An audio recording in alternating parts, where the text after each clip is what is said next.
할렐루야. 한 주 만에 우리 성도를 만나 뵈니 너무 기쁘고 행복하고 참 좋습니다. 하나님의 은혜가 위로하심이 온 성도님에게 충만하기를 간절히 소원하면서 시 한 수 올리겠습니다. 이제는 우리입니다. 오늘 설교 말씀을 요약한 시입니다. 편안한 마음으로 경청하시기 바랍니다. 이제는 우리입니다.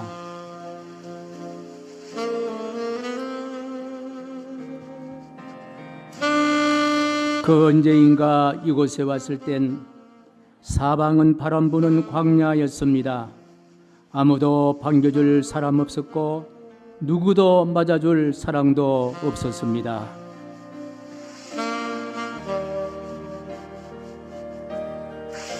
추풍에 떨어지는 낙엽처럼 온몸은 떨고 흔들려 비틀거렸습니다.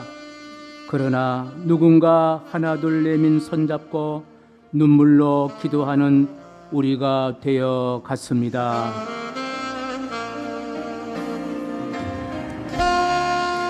이제는 서로의 눈빛만 보아도 생각도 알고 아픔도 알 수 있습니다. 돌아서는 뒷모습만으로 서로가 깊이 아는 사랑의 끝으로 단단한 우리입니다. 낙엽은 우수수 저 가을색은 깊어가고 광야에서 흘린 눈물들은 꽃이 되었습니다. 우리 걸음마다 믿음으로 하나 되니 천국까지 함께할 이제는 우리입니다.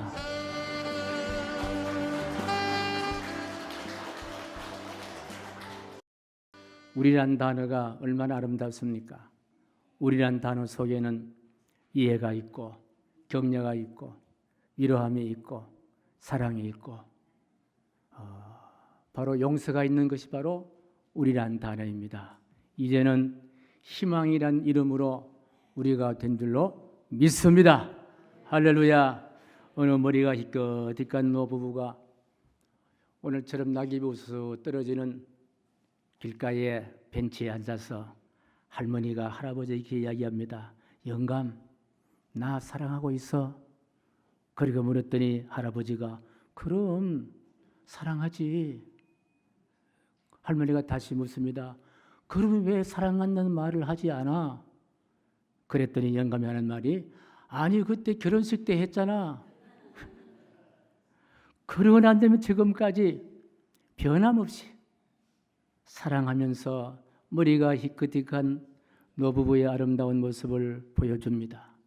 우리가 하나님 믿을 때에 하나님 우리를 사랑한다는 것을 늘 느낍니다. 그러나 정말 하나님이 여기까지 사랑하시는지 의심될 때가 있는데 언제 그랬습니까? 고난을 당할 때입니다. 애매하게 어려움을 당할 때입니다. 누군가는 질병으로, 누군가는 관계의 상처로, 누군가는 하는 사업의 어려움으로, 누군가는 믿음의 자리에서 깊은 절망을 당할 때가 있습니다. 그럴 때 우리는 하나님이 날 버리셨는가? 하나님 나를 여전히 사랑하고 계시는가? 그걸 의심할 때가 있습니다. 여러분, 이 의심은 우리만의 의심이 아니라 대사도 바울에게도 이런 의심이 있었습니다. 복음을 위해 살았지만 때론 매를 맞고 감옥에 갇히고 생명의 위협까지 느끼는 그와 같은 고난의 현장에도 있었습니다.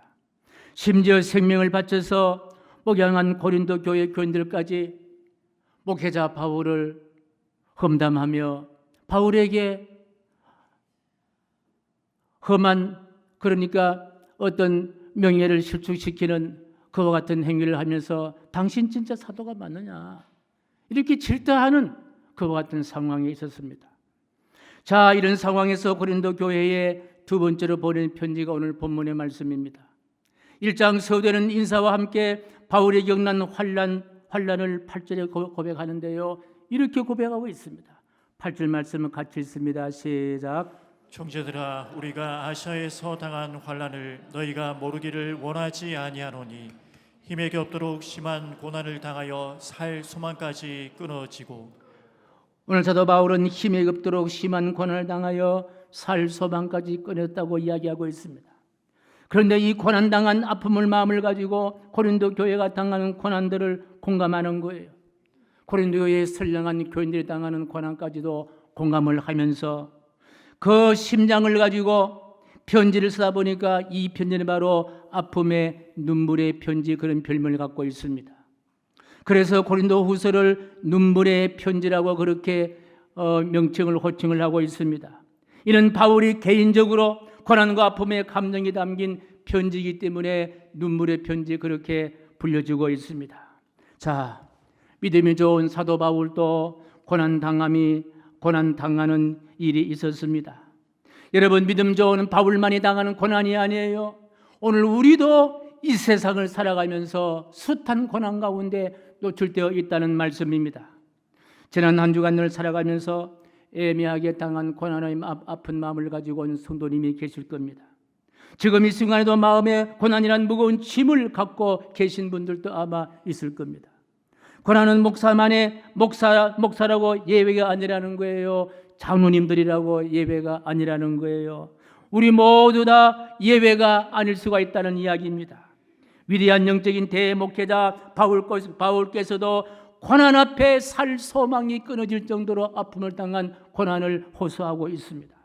그래서 오늘 본문은 우리 모두가 받아야 할 말씀이라고 생각하면서 자, 이 말씀을 받습니다. 3절 말씀이에요. 같이 시작. 찬송하리로다. 그는 우리 주 예수 그리스도의 하나님이시요 자비의 아버지시요 모든 위로의 하나님이시며. 그는 우리 주 예수 그리스도의 하나님이라고 고백합니다. 그는 누구입니까? 하나님이십니다. 하나님, 우리 주 예수 그리스도의 하나님, 예수님의 아버지라는 거예요. 그런데 예수 그리스도의 아버지께서 예수님을 이 세상에 보냈잖아요. 무엇하시기 위해서? 십자가라는 고난을 당하게 하시기 위해서 하나님은 독생자 예수를 이 세상에 보냈습니다. 왜 예수님은 십자가의 고난을 당해야 합니까? 고난당하는 사도 바울, 고난당하는 고린도 교회, 지금 고난당하는 저와 여러분들을 위로하시는 하나님, 그 하나님 보여주시기 위해서 예수님을 이 세상에 보내셨다는 말씀이에요. 모든 위로의 하나님이시라고 말씀하십니다. 위로의 하나님을 전하기 위해서 예수님은 고난을 당하는 현장 가운데 십자가의 고난을 당했습니다. 이처럼 우리가 하나님을 믿으면요, 우리가 당하는 고난은 누가 위로해 주신다는 말씀이에요? 하나님이 위로해 주신다는 말씀이에요. 믿음을 갖게 된다면 애매하게 당하는 고난, 그 고난을 설파할 것이 아니라 위로의 하나님을 만나게 되는 통로인 줄로 확신합니다. 그래서 지금 바울은 하나님의 위로를 고린도 교회 교인들에게 눈물로 편지하고 있습니다. 하나님의 위로는 고린도 교회만 필요한 것이 아니라 지금 고난 중에 있는 희망샘 교회 온 교인들에게도 필요한 것이 아니겠습니까? 하나님은 여러분의 고난을 위로해 주시는 하나님이신 줄로 믿습니다. 고난은요, 하나님 우리를 버리신 증거가 아니라 하나님께서 우리를 위로의 통로로 빚어가는 과정임을 잊지 말아야 될 줄로 믿습니다. 오늘 말씀 바로 고난의 이유를 넘어서 고난당하는 목적을 말하는 거예요. 왜 예수 그리스도를 믿는 사람이 고난당하느냐? 고난당하는 자를 위로하는 사람으로 만들어 주시기 때문이라는 말씀이에요. 그래서 우리로 하여금 능히 위로하게 하시는 하나님을 만나 위로하신 하나님을 경험하게 하시는 하나님의 뜻이 여기에 담겨 있습니다. 그래서 고난은 절망이 아니라 위로의 사명을 깨닫는 통로이다. 고난은 절망이 아니라 위로의 사명을 깨닫는 통로이라 생각합니다. 위로의 하나님은 고난을 제거하기보다는 고난 그 한가운데서 하나님 자신을 드러내고 싶으신 하나님이심을 깨닫게 됩니다. 곧 위로의 하나님을 알려주시기 위해서. 그리고 하나님의 위로는 흘러가는 위로가 되어서 나를 통해 다른 사람에게 위로가 전달되어야 된다는 사실입니다. 그래서 신앙인의 고난은 절대로 낭비가 아니라는 거예요. 없어지는 것이 아니라는 거예요. 하나님은 고난이라는 통로를 통해서 위로의 사명자로 우뚝 서게 될 줄로 믿습니다. 이유는 고통 중에서도 하나님이 나를 위로해 주신다는 체험 때문에 그런 거예요. 하나님이 나를 위로해 주신다. 그래서 내가 진정으로 타인을 위로할 수 있는 사명자로 세워가게 될 줄로 믿습니다. 우리가 한 세상을 살아가느라 하면은 여러 가지 고난을 많이 당할 수가 있습니다. 그것은 왜 그러냐? 곰곰이 생각해 보니까 우리가 세상이란 이 터전이 바로 상처 많은 불안한 자리가 아니겠느냐, 그런 생각을 가져봅니다. 이 사실을 구약 욥기에서 이미 언급했는데요. 욥기 5장 7절 말씀 봅시다. 시작. 인생은 고난을 위하여 났나니 불티가 위로 나름 같으니라. 보세요. 인생은 고난을 위해서 태어났다고 이야기했습니다. 그리고 불티라는 것은요, 절대로 땅에 떨어지지 않고 하늘에 올라가잖아요. 마찬가지로 인생이 고난 당하는 것은요, 너무 뭐라 그럴까요? 괴로워할 필요도 없고 너무 그걸 가지고 확대 해석할 필요가 없다는 거예요. 누구든지 당할 수 있는 것이 바로 고난이다. 이건 바로 자연스럽게 흘러가는 어떤 삶의 한 과정이 아니겠나 생각을 해봅니다. 그러나 분명한 것은, 한 가지 분명히 알아야 될 것은요, 믿음의 사람들이, 하나님의 자녀들이 당하는 고난이 있을 때요, 하나님이 오셔서 위로해 주신다는 거예요. 하나님이 위로해 주신다는 거예요. 그러나 우리가 이렇게 생각하지만은, 저도 설교를 이렇게 하지만은 도무지 혼자 힘으로 이해할 수 없는 고난도 있다는 거예요. 너무 억울한 거예요. 너무 기가 막히는 일인 거예요. 예. 이런 고난이 있을 때에, 이런 시련이 있을 때에 동서남북을 바라보아도 도와줄 사람 없는 고립무원의 고난 속에도 빠질 수가 있다는 거예요. 그러한 때에 낙심하지 말고 믿음의 눈을 들어서 우리를 위해 독생자까지 아낌없이 내어주신 하나님을 바라봐야 된다는 거예요. 왜? 이 말씀 때문이에요. 바로 4절 말씀인데요. 같이 시작. 우리의 모든 환난 중에서 우리를 위로하사 우리로 하여금 하나님께 받는 위로로서 모든 환난 중에 있는 자들을 능히 위로하게 하시는 이시로다. 하나님 어떤 분이십니까? 위로하시는 하나님, 긍휼히 여기시는 하나님, 불쌍히 여기시는 하나님, 모든 위로의 하나님이시라는 거예요. 그래서 우리가 외롭고 피곤하고 지쳐있을 때에, 넘어졌을 때에 친히 찾아오셔서 이렇게 세워주시고 다시 걸어가게 만들어주시고 용기를 주시는 분이 바로 위로의 하나님이시다. 사랑하는 성도 여러분, 자녀를 키우다 보면요, 성장통이라는 것이 있습니다. 이 성장통은 생후 한 3살에서 한 12살까지 나타나는데 다리 근육통이에요. 우리 큰아이가 하도 이 성장통을 심하게 알아서 때로는요, 우리 집사람이 얻고 밤새워 가면서 아이를 다독거리는 그런 적도 있습니다. 그런데 이것은 바로요, 성장하기 위해서 오는 통증이라는 거예요. 여러분, 아파야 병원을 찾아가듯이 믿음의 생활에도 고난이라는 아픔이 있을 때에 따스한 위로의 하나님을 만날 수가 있다는 거예요. 그 하나님 얼마나 나를 사랑하시고 얼마나 나를 품어주시고 위로해 주시는지 하나님 우리가 만날 수 있다는 거예요. 그건요, 역설적인 이야기입니다만은요, 내가 고난 당할 때에, 아플 때에 위로의 하나님을 만날 수가 있다라는 거예요. 위로의 하나님을 만난 사람은 절대로 하나님을 떠날 수가 없습니다. 하나님 벗어날 수가 없다라는 거예요. 내 아픔을 위로해 주시는 하나님으로 인해서 더 하나님 영광을 올리고 성숙한 신앙인으로 자라가게 될 줄로 믿습니다. 아이들이 성장통을 경험하면서 자라나듯이 우리 믿음의 사람들은 고난이란 성장통을 통해서 하나님의 자녀로 우뚝 서게 될 줄로 믿습니다. 이처럼 우리가 믿는 하나님은 어떤 하나님이십니까? 위로의 하나님이시다. 하나님 믿는 성도는 누구든지 하나님의 위로를 받는다는 거예요. 그래서 성도가 받는 참된 위로는 하나님께로 온다는 말씀입니다. 오늘 본문의 이 짧은 말씀 가운데도 위로란 단어가 10번이나 등장합니다. 단순히 토닥거리는 그 정도가 아니에요. 이런 헬라를 보게 되면 파라클레시스라는 단어인데, 파라라는 말은요, 곁에라는 말이에요. 곁에, 옆에라는 말이에요. 클레어라는 말은 부르다, 합성이 돼서 파라클레시스라는 단어가 나오는데, 이걸 조합하면요, 파라클레시스는요, 하나님이 곁에 있다는 거예요. 하나님이 옆에 계신다는 거예요. 내가 손을 내밀 때 잡을 수 있는 곳에, 옆에 곁에가 아니라 고난당한 자를 가슴에 품고 위로해 주시는 바로 하나님이신 줄로 믿습니다. 예를 들면은 예수님도 바로 그 위로자로 오셨다는 거예요. 예수님의 공생의 전체는요, 위로하는 생애가 전체였습니다. 예를 들면요, 요한복음 21장 15절 이하에 베드로가 예수님을 3번 부인하잖아요. 예수님이 십자가에 이게 못 박혀 상황 가운데 베드로는 모닥불을 쬐면서 작은 소자 하나가 물었을 때 나는 예수를 모른다. 3번 베드로가 예수를 부인하고 난 다음에 예수님이 돌아가시자 다시 고향으로 내려갔습니다. 고향에 가서 갈릴리 바닷가에서 고기를 잡을 때에 예수님 부활하신 예수님이 찾아갑니다. 뭐라고 이야기하시느냐?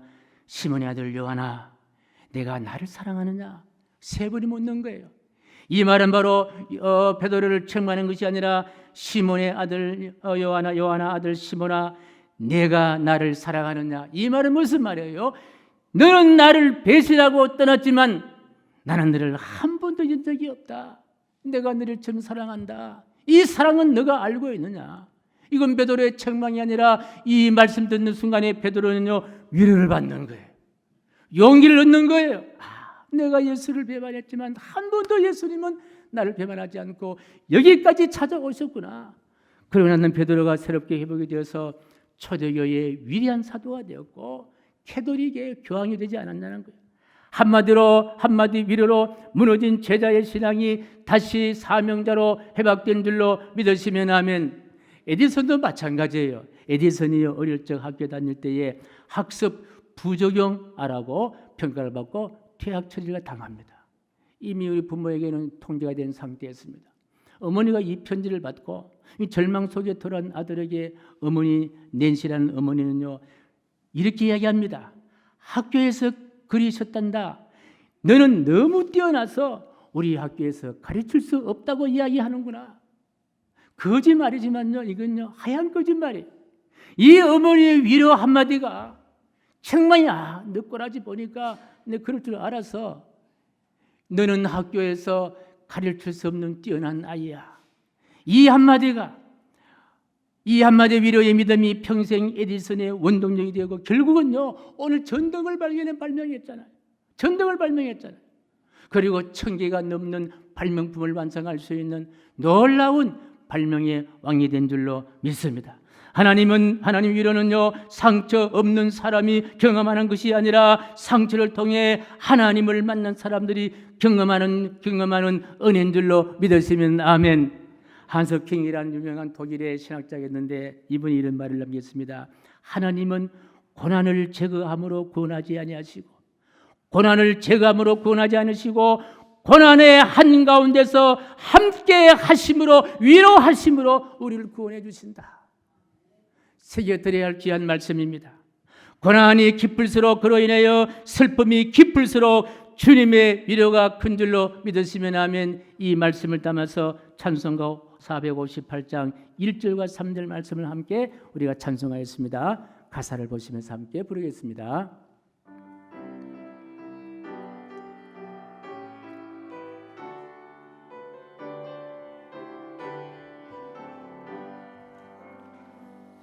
너의 마음에 슬픔이 가득할 때 주가 위로해 주시리라.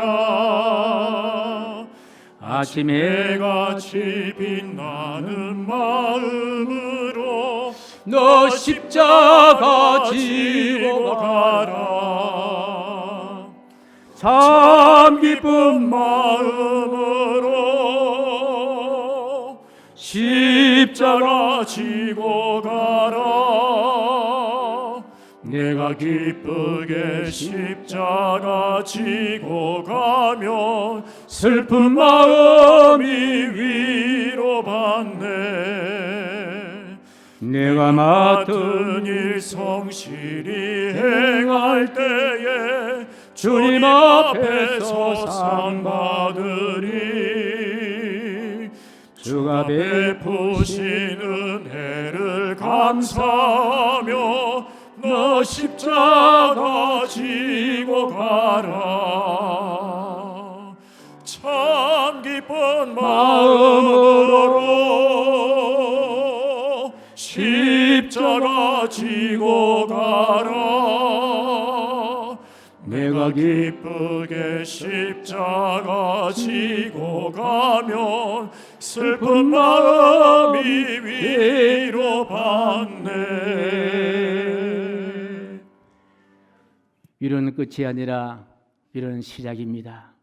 하나님께 받은 위로가 상처난 나의 마음을 위로하시고 여러분의 상처받은 가족들에게도 위로의 은혜가 흘러가고 여러분의 이웃과 친구 간에도 이 위로의 귀한 물결이 요동이 흘러가기를 간절히 소원합니다. 오늘 주신 말씀을 마음에 간직하며 우리 한번 이렇게 한번 선포하겠습니다. 자, 앞을 보시고요. 같이요. 선포하며 시작. 나는 위로의 통로로 부름받은 사람이다. 내 상처는 헛되지 않다. 하나님은 나를 통해 다른 사람을 살리셨다. 아멘. 사랑하는 성도 여러분, 환난 중에 우리를 위로하신 하나님의 은혜로 꼭 승리하시기 바랍니다. 어려울 때에 서로 위로하고 격려해야 합니다. 이것이 진정으로 우리가 되는 길이에요.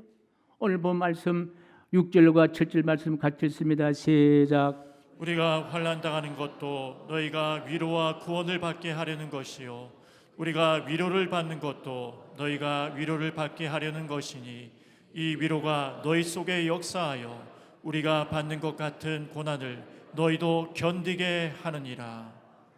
너희를 위한 우리의 소망이 견고함은 너희가 고난에 참여하는 자가 된 것 같이 위로에도 그러할 줄을 알미라. 아멘. 환난 당하는 것이 고난 당하는 것이 목회자 바울의 일행의 고난이 바로 고린도 교회에 선하신 교인들이 당하는 고통과 공감이 됩니다. 소통이 된다는 거예요. 그리고 이 말씀을 읽으면 읽을수록 묵상할수록 여운이 눈물겹도록 아름다운 공동체, 생사고락을 함께한 공동체의 이 아름다운 공동체의 모습, 저는 이런 공동체를 우리라는 단어로 부르고 싶습니다. 참으로 우리 교회는 희망이라는 이름으로 하나가 된 이제는 우리입니다. 믿으시면 아멘. 지난 목요일 날 예수사랑 점심사를 했는데요. 영상 잠깐 보고 돌아오겠습니다. 영상 잠깐 보겠습니다.